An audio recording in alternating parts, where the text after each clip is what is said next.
अब हम सॉल्व करेंगे एक्सरसाइज 4.1 क्लास 10 और एक्सरसाइज 4.1 का क्वेश्चन नंबर 2 का इसमें दिया हुआ है, कह रहा है कि दो कर्मागत धनात्मक पूर्णांकों का गुणनफल 360 है। कर्मागत मतलब एक के बाद जो अगला होता है, फिर अगले के बाद फिर वो उसका अगला हुआ, तो इस तरह का जो क्रम में लिखे रहते हैं संख्याएं या कोई भी डिजिट, तो वैसे अंकों को कहते हैं कर्मागत। जैसे 1 2 3 4 5 एक के बाद, तो ये किस फॉर्म में लिखा गया है? ये कर्मागत रूप में लिखा गया है। तो इस तरह के अंकों को बोलते हैं कर्मागत, जो एक के बाद अगला आए। दो कर्मागत धनात्मक पूर्णांक, पूर्णांक के बारे में नहीं दिया हुआ है तो पूर्णांक हमें मानना पड़ेगा। माना कि पहला पूर्णांक, माना कि पहला पूर्णांक क्या है? x। तब कर्मागत पूर्णांक, कर्मागत पूर्णांक मतलब अगला क्या हो? अगर पहला x है तो दूसरा क्या होगा? x plus 1। अगर पहला 2 है तो अगला क्या होगा? x 2 के बाद 3 मतलब 2 प्लस 1 3। तो अगर पहला पूर्णांक x है तो कर्मागत अगला पूर्णांक क्या होगा? x प्लस 1 होगा। अगर दो कर्मागत धनात्मक पूर्णांक का गुणनफल कितना है? 306 है, तो इसको इसके साथ गुना करेंगे। गुणनफल x इंटू एक्स प्लस, इसका मान कितना दिया हुआ है? 306। अब इसको हम लोग फर्दर सिंप्लीफाई करेंगे। x into x, x square, x into 1 x, ये राइट साइड है, हम इसे लेफ्ट साइड लाएंगे तो क्या हो जाएगा? माइनस 306। ये मेरा द्विघात समीकरण के रूप में आ गया, क्योंकि इसमें एक चर का प्रयोग किया गया है और चर का अधिकतम पावर कितना है? चर का अधिकतम पावर है 2। अब हम अगला क्वेश्चन देखेंगे, क्वेश्चन नंबर 3। इस क्वेश्चन में लिखा हुआ है रोहन की माँ, रोहन से 26 वर्ष बड़ी है। रोहन की माँ वर्तमान समय में 26 वर्ष बड़ी है। अब से 3 वर्ष पश्चात मतलब आने वाले 3 साल के बाद, आने वाले 3 साल के बाद दोनों के आयु का गुणनफल कितना है? 360 है। दोनों की आयु का गुणनफल कितना हो जाएगा? 360। हमें रोहन की वर्तमान आयु ज्ञात करनी है। रोहन की वर्तमान आयु ज्ञात करनी है, जो नहीं पता है तो हम सबसे पहले उसको x मानेंगे, जो हमें ज्ञात करना है। माना कि रोहन की वर्तमान आयु, रोहन की वर्तमान आयु कितना मानेंगे? x। अगर रोहन का वर्तमान आयु x है और उसकी माँ उससे कितनी बड़ी है? 26 साल बड़ी है, तो उसके उम्र में हमको कितना जोड़ना पड़ेगा? उसके उम्र में हमको अगर 26 हम जोड़ देते हैं तो वो किसकी आयु हो जाएगी? रोहन की माँ की आयु। कहने का मतलब इस तरह से समझेंगे कि अगर कोई बच्चा 3 साल का है, कंडीशन यही है सेम कि उस बच्चे की माँ उस बच्चे से कितनी वर्ष बड़ी है? 26 वर्ष बड़ी है। अगर कोई बच्चा 3 साल का है, इसका अर्थ है कि उसकी माँ कितनी वर्ष की होगी? 29 साल की होगी। 26 प्लस 3 मतलब 29 साल। उसी तरह अगर रोहन की वर्तमान आयु हम x वर्ष मानेंगे, जो कि हमको नहीं पता है, तो इसका मतलब उसकी माँ की आयु कितनी हो जाएगी? x plus 24।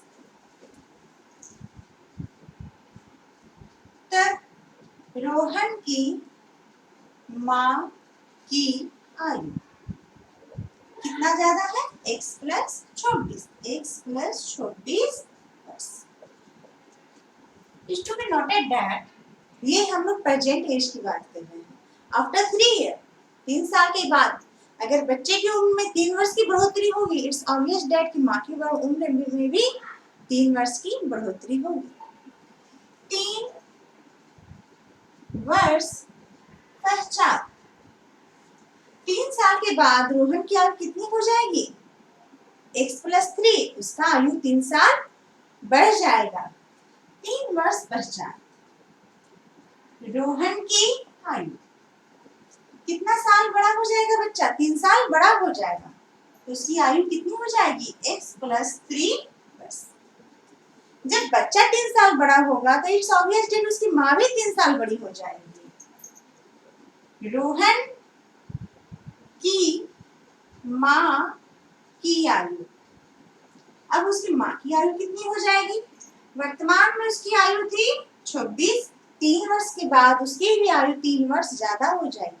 That means x plus 26 plus 3, x plus 29 वर्ष। अब आगे का कंडीशन हम पढ़ते हैं। 3 साल के बाद रोहन की माँ की जो आयु है वो हम लोग निकाल लिए हैं। अब अगला कंडीशन ये है कि 3 साल के बाद जब उन लोग दोनों की आयु को हम लोग गुना करेंगे तो उसका मान हमको कितना मिलना चाहिए? 360। तो ये कंडीशन को हम लोग फॉलो करते हैं। तब 3 साल के बाद रोहन की आयु है x plus 3 और उसकी माँ की आयु है x plus 29। ये दोनों का गुणनफल, ये दोनों का प्रोडक्ट हमको कितना मिलेगा? 360 मिलना चाहिए। ठीक है, अब हम लोग को मल्टीप्लाई करेंगे दोनों ब्रैकेट के अंदर जितने भी हमारे एक्स वाई टर्म्स है और कांस्टेंट है। x को x से मल्टीप्लाई करेंगे, x square 3x, x into 29, 29x plus 3 into 29, 29 into 3 72, 87।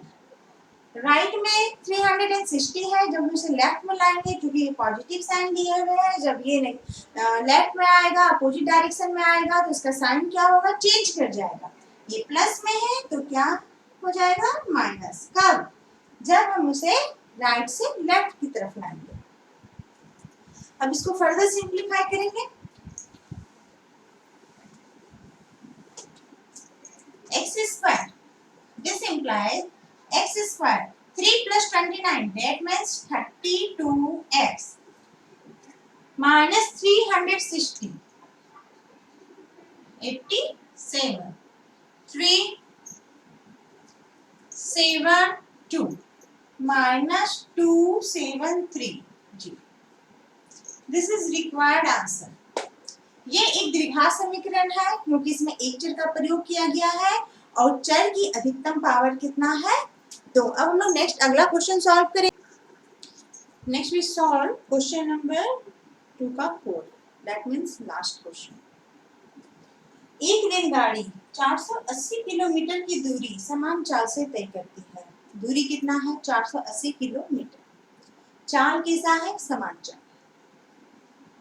यदि इसी चाल 8 किलोमीटर पर घंटा कम होती, अगर इसकी चाल 8 किलोमीटर पर घंटा क्या होती? कम होती, तो वह उसी दूरी को तय करने में कितना टाइम अधिक लेता? 3 घंटा अधिक लेता। उसी दूरी को तय करने में कितना अधिक लेता? 3 घंटा अधिक लेता। तो रेलगाड़ी की चाल ज्ञात करनी है। हमें क्या ज्ञात करना है? रेलगाड़ी की चाल। जो मालूम नहीं है तो हम क्या किसको मानेंगे? रेलगाड़ी की चाल। माना कि रेलगाड़ी की चाल x किलोमीटर पर घंटा। दूरी दोनों कंडीशन में सेम, बट टाइम फ्लक्चुएट करना है। जब हम चाल की बात करते हैं तो किसी भी इंस्ट्रूमेंट की चाल या ऑब्जेक्ट की चाल को फाइंड आउट करने के लिए 2 चीजों की जरूरत पड़ती है, एक डिस्टेंस, दूसरा टाइम। डिस्टेंस तो दिया हुआ है पर टाइम नहीं दिया हुआ। चाल दिया हुआ है, एक समान चाल है, वो दिया हुआ नहीं है। दूरी दिया हुआ है, जब दूरी दिया हुआ है टाइम भी नहीं दिया हुआ, तो हम क्या मानेंगे? टाइम इक्वल टू टी, समय। समय कितना मानेंगे?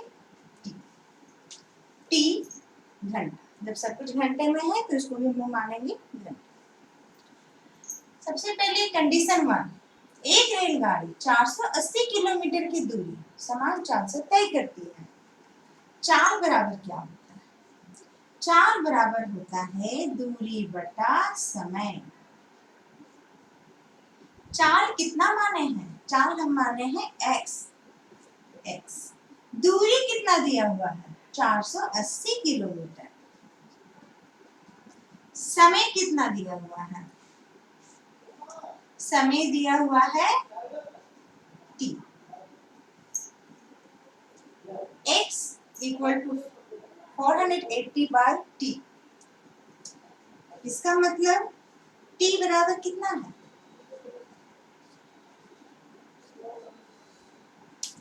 अगर t इधर जाएगा, ये घंटा है आवर, अगर t इधर जाएगा बाय क्रॉस मल्टीप्लिकेशन, अगर t को हमको सेपरेट फाइंड आउट करना है और t हमको एक तरफ लाना है, तो दूसरी तरफ का जो चीज है वो ऑटोमेटिक मेरा अगर डिवीजन के फॉर्म में है तो क्या होगा, नीचे आ जाएगा। इसका मतलब ये x क्या होगा, x क्या होगा, नीचे आ जाएगा और t कहाँ चला जाएगा, ऊपर। t हम निकाल लिए, t कितना लगेगा, 480 बाय x। इसको हम देंगे इक्वेशन नंबर 1। अब हम आगे देखते हैं। ये था कंडीशन 1। सेकेंड कंडीशन में देखते हैं, यदि इसकी चाल 8 किलोमीटर पर घंटा क्या होती, कम होती।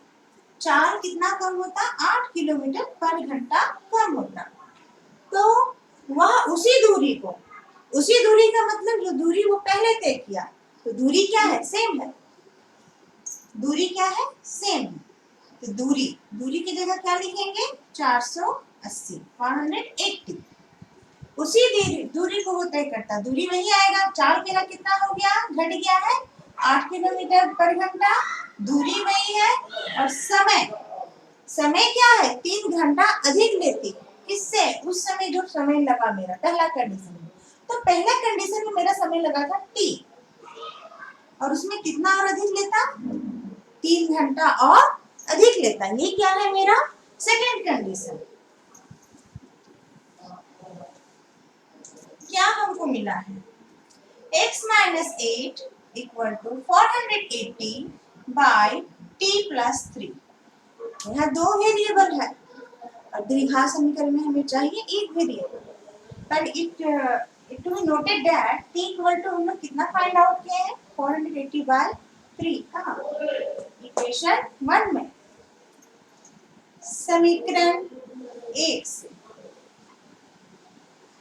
480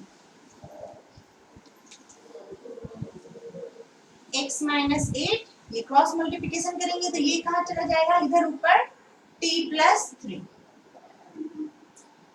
x माइनस 8, t का मान कितना है समीकरण 1 में, 480 by x, 480 by x plus 3 equal to 480।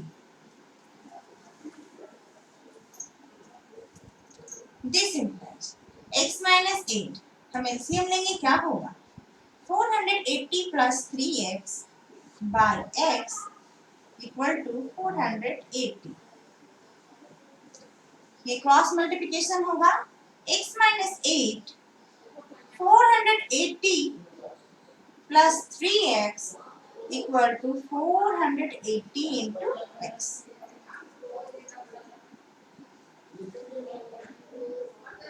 अब ये चीज देखते हैं, यहाँ 3 है, यहाँ 480, 3 क्या है, कॉमन मिल रहा है। x माइनस 8 1 6 0 प्लस x, अगर इससे 3 कॉमन लेंगे तो क्या अंदर बचेगा, 160, और ये क्या है 480 इंटू एक्स। अब ये कटेगा, ये एक बार में कटा 3 से, ये कितना 160, इधर 480 है, इधर ठीक है। अगर हम कैंसिल करेंगे इधर 3 से तो 1 टाइम में, और इधर 3 से डिवीजन करेंगे तो यहाँ कितना होगा 160। क्या मिला, x minus 8 160 plus x equal to 160 x। ले जाइए ना जी, पॉइंट में भेज दिए हमारे पहुंचने कर दो, समय लगता है ना, पूरा रनिंग पोजीशन में है।